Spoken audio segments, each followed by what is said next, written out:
On April 29th, 1945, soldiers from 2 American Infantry Divisions reached a rail siding outside a small town near Munich, Germany, and found roughly 40 freight cars sitting motionless on the tracks. When they opened them, they found bodies not a handful, but somewhere in the range of 2,000, prisoners who had died of starvation, disease, and exposure during a rail transport from other camps, packed into cars that had been left standing in the sun for days before the soldiers arrived. That rail siding sat at the entrance to the Dachau concentration camp, the first Nazi concentration camp ever built, operating since 1933. Within the hour, some of the same American soldiers who had just walked past that train would be involved in an incident the United States Army formally investigated as a possible war crime, one committed not by the camp's guards but by its liberators. That investigation is real. It has a name, an assigned investigating officer, sworn statements, and a documented conclusion.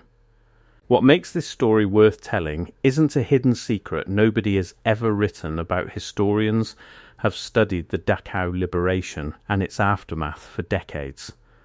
What makes it worth returning to is a specific, documented pattern in how that investigation ended, opened formally, pursued seriously enough to take statements from soldiers and officers, and then closed. According to multiple historical accounts, by direct intervention from one of the most famous American generals of the entire war, without a single court-martial, and without a public resolution most Americans have ever heard described in any detail. This episode is about what actually happened at Dachau on April 29, 1945, in the specific order it happened, what the soldiers found, what some of them did in response, what one officer did to stop it, and what happened to the official record of all three. The army that reached Dachau by late April 1945, the war in Europe was for all practical purposes already decided. Nazi Germany's military collapse was weeks, not months, away. American, British and Soviet forces were advancing from multiple directions into the shrinking territory still under German control, and units of the US 7th Army, including the 45th Infantry Division, known by its soldiers as the Thunderbirds, and the 42nd Infantry Division, the Rainbow Division, were advancing toward Munich. These were not fresh troops encountering combat for the first time. The 45th Infantry Division had fought through Sicily, mainland Italy, southern France, and into Germany itself over nearly 2 years of continuous combat, absorbing thousands of casualties and replacements along the way. By the time these soldiers approached Dachau, most of them had already seen extended, brutal combat dead comrades, destroyed towns, the ordinary accumulated trauma of nearly 2 years at war. What none of them had specific training or preparation for was what they were about to encounter at a facility that, at the time, most American soldiers on the ground had only vague or non-existent knowledge of. Dachau held a specific historical significance even among the Nazi camp system. It was the first concentration camp established after Hitler's rise to power in 1933, originally built to hold political prisoners, communists, socialists, trade unionists, and other early opponents of the Nazi regime, before its function expanded over the following 12 years to include Jewish prisoners, Roma people, Soviet prisoners of war, clergy who had opposed the regime, and many others deemed enemies of the state. By April 1945, with the Nazi camp system collapsing under the advancing Allied fronts, Dachau's population had swelled dramatically as the SS attempted to consolidate and evacuate prisoners from camps further east. Ahead of the advancing Soviet army, a process that involved brutal forced marches and rail transports under conditions that killed enormous numbers of already weakened prisoners before they ever reached their destination. That is the specific context the 45th and 42nd Infantry Divisions walked into on the morning of April 29, not simply a prison camp, but a facility at the terminus of a collapsing, chaotic evacuation system, its population and mortality rate spiking in the camp's final days, as SS administrators attempted to manage a situation that was, by that point, already beyond anyone's control. What the advancing American soldiers encountered at the camp's main gate, before they had even fully entered the facility itself, would shape everything that happened over the following several hours, including decisions some of those soldiers made that the United States Army would later spend months formally investigating. What they found the first thing many of the approaching American soldiers encountered wasn't the camp itself, but the rail siding just outside its perimeter, approximately 30 to 40 railway freight cars standing motionless on the tracks that had been part of a prisoner transport originating from other camps further east. Redirected toward Dachau as the SS attempted to consolidate prisoners ahead of the advancing fronts. The transport had been delayed repeatedly by Allied bombing of the German rail network and general wartime chaos, leaving the cars standing for an extended period, in some accounts several weeks, without the prisoners inside receiving adequate food, water, or any ability to leave the cars. By the time American soldiers reached the siding, the majority of the people who had been transported in those cars were dead historians' estimates for the total number of bodies found in and around the train generally fall in the range of 2,000, though exact figures vary across different accounts and were never fully reconciled into a single official count. Soldiers who later gave accounts of that morning described a scene that by any standard exceeded what their prior combat experience had prepared them to process emotionally, not enemy casualties from battle, but the visible physical evidence of prolonged deliberate deprivation inflicted on people who had never been combatants at all. Entering the camp itself, soldiers found conditions that matched and in some areas exceeded the horror of the rail siding. Survivors in the camp were, by multiple soldier and medical accounts, in advanced states of starvation, and a typhus epidemic, a disease spread by lice that thrives in overcrowded, unsanitary conditions, had broken out among the prisoner population in the camp's final weeks, adding an active public health crisis to an already catastrophic humanitarian situation. Crematorium facilities and additional undisposed remains within the camp compound provided further direct physical evidence of the systematic killing that had characterized the facility's operation. It's worth pausing on something historians who study soldiers' documented reactions to camp liberations across the European theatre have consistently noted. American troops who liberated concentration camps late in the war, including at Dachau, Buchenwald and other sites, were, in the vast majority of documented cases, encountering direct, undeniable physical evidence of systematic mass killing for the first time in their military service, a category of experience genuinely different from combat casualties, however brutal. Because it presented unmistakable evidence of deliberate, organized cruelty directed at defenseless people rather than the chaotic violence of battle between armed combatants. That distinction matters directly for understanding what happened in the minutes and hours that followed, because it's the specific context American military investigators would later have to weigh when assessing what some soldiers did next. Within the camp compound and its immediate surroundings, American forces encountered and took into custody a number of German guards and SS personnel who had remained at the facility rather than fleeing before the American advance arrived men who, within a very short span of time, went from being armed camp personnel to being disarmed prisoners of the American army. What happened to a specific group of those men in the hours that followed is the part of this story the US Army formally investigated as a potential violation of the laws of war. In the hours following the initial discovery of the rail siding and the conditions inside the camp, American soldiers, primarily from elements of the 45th Infantry Divisions 157th Infantry Regiment, took a number of German camp guards into custody. According to multiple historical accounts,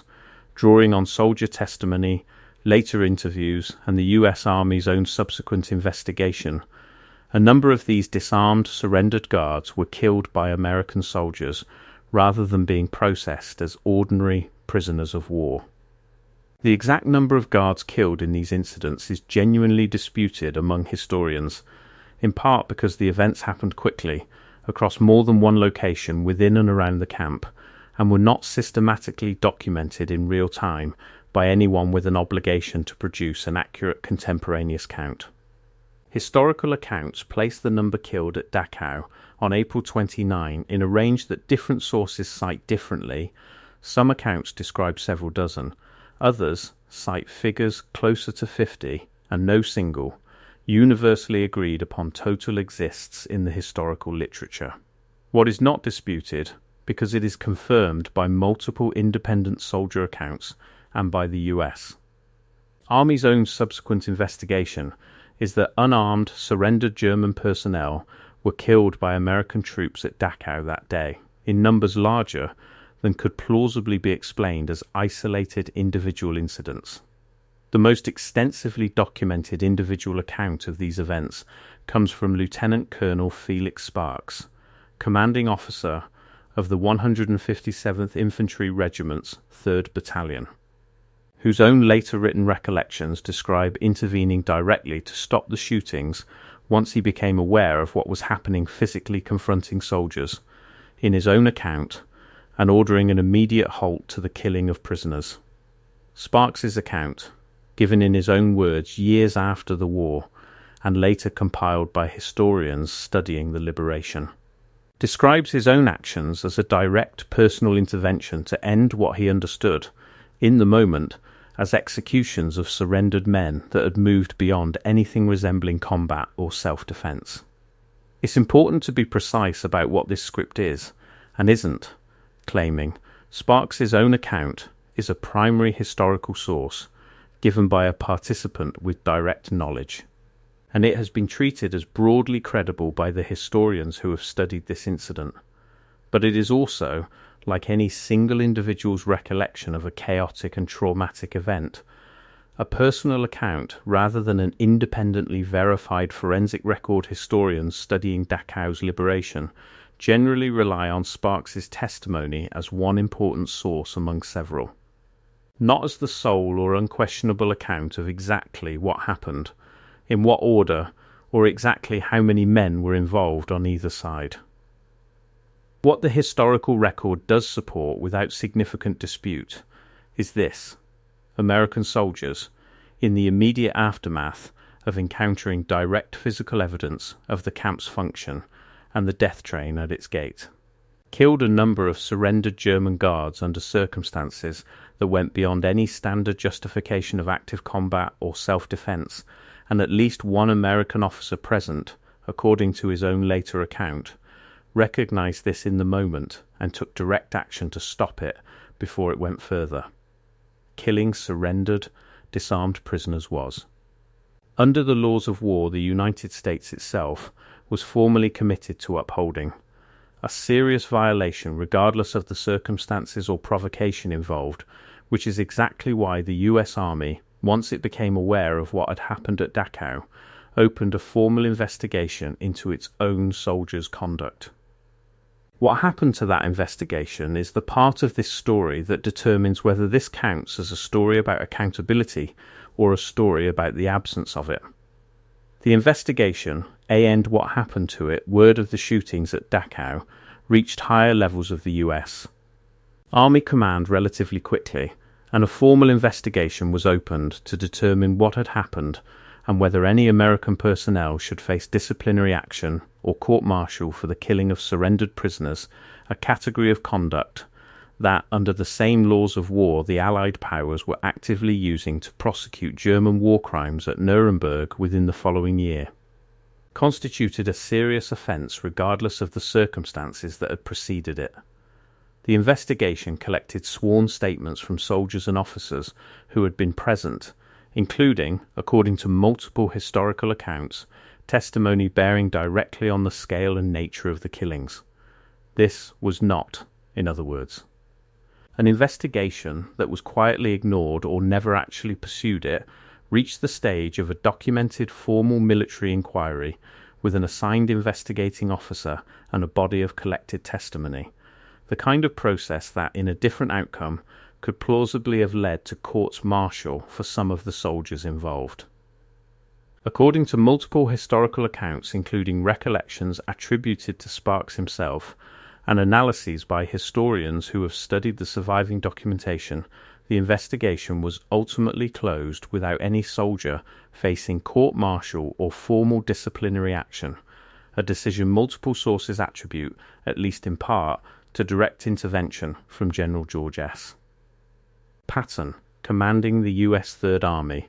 whose area of responsibility the investigation fell under during this period. Accounts describing Patton's specific role vary in their level of detail and certainty. Some describe a direct order to close the case. Others describe a more general command-level decision not to pursue prosecutions given the circumstances, and it's worth being explicit that the precise mechanics of exactly how and why the investigation ended are not preserved in a single, unambiguous document that historians universally agree resolves every detail of the decision-making process. What is clearly documented and not seriously disputed by historians who have studied this case is the outcome itself. A formal U.S. Army investigation into the killing of surrendered prisoners at Dachau was opened, pursued far enough to gather sworn testimony, and closed without any American soldier ever facing a court-martial or formal punishment for the killings, a resolution that stands in genuine tension with the broader legal framework the United States was, simultaneously helping to establish and enforce against German war criminals in the same period. Historians who study this case generally frame the Army's decision not as an active cover-up in the sense of destroying evidence or denying the events occurred. The investigation's existence and its basic findings were not permanently hidden from history, and the broad outlines of what happened at Dachau's liberation have been part of the historical record, discussed in books and documentaries, for decades. The more precise and, in some ways, more uncomfortable framing many historians use is that the US military command made a discretionary decision at a senior level not to pursue formal accountability for documented violations of the laws of war,